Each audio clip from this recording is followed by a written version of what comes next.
Hello everyone, this is Mounika. Welcome to our channel. మీకు ఈ video నచ్చినట్లయితే లైక్, షేర్ అండ్ సబ్స్క్రైబ్. ఈరోజు మనం తవా చికెన్ రోస్ట్ చాలా సింపుల్ ప్రాసెస్లో టేస్టీగా ఎలా చేసుకోవాలో చూసేద్దాం రండి. అందుకోసం మనం ఒక మిక్సీ జార్ తీసుకొని ఎండుమిర్చి, కట్ చేసుకున్న అల్లం ముక్కలు, వెల్లిపాయలు, చెక్క, యాలకులు, జాపత్రి, మిరియాలు, లవంగాలు, 2 స్పూన్స్ ఉప్పు, జీలకర్ర, పసుపు, 2 స్పూన్స్ ఆయిల్ వేసి ఒక లెమన్ పిండుకొని దాన్ని మెత్తగా గ్రైండ్ చేయాలి. తర్వాత మనం చికెన్ లెగ్ పీసెస్ని బాగా శుభ్రంగా వాష్ చేసుకొని అలా ఘాట్లు పెట్టాలి. మనం మెత్తగా గ్రైండ్ చేసుకున్న పేస్ట్ని వేసి వాటిని బాగా మ్యారినేట్ చేయాలి.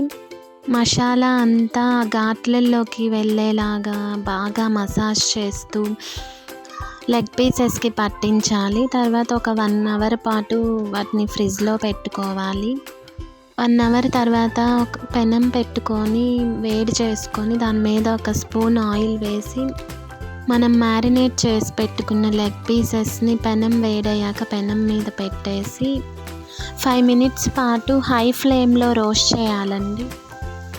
తర్వాత మీడియం ఫ్లేమ్ పెట్టేసుకొని వాటిని ఫ్లిప్ చేసేసి ఇంకో 10 మినిట్స్ రోస్ట్ చేయాలి.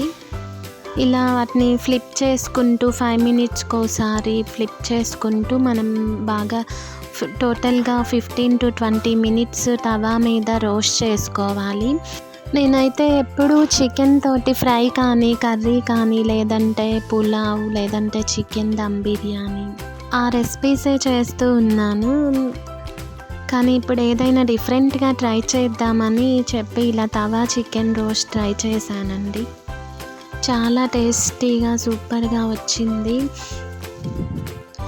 నాకు ఎప్పుడు డౌట్ ఉండేది, ఇలా చికెన్ లెగ్ పీసెస్ మసాలా పట్టించి ఇలా ఫ్రై కానీ రోస్ట్ కానీ చేస్తే ప్రాపర్గా కుక్ అవుతాయా, అసలు చప్పగా ఉంటాయేమో, మసాలా సరిగా పట్టక పీసెస్కి లోపలంతా చప్పగా ఉంటాయని అనుకునేదాన్ని. కానీ టేస్ట్ అయితే సూపర్గా వచ్చిందండి. చికెన్ రోస్ట్ చేసేటప్పుడే కొన్ని కరివేపాకు రెమ్మల్ని కూడా పెట్టేసి రోస్ట్ చేశాను.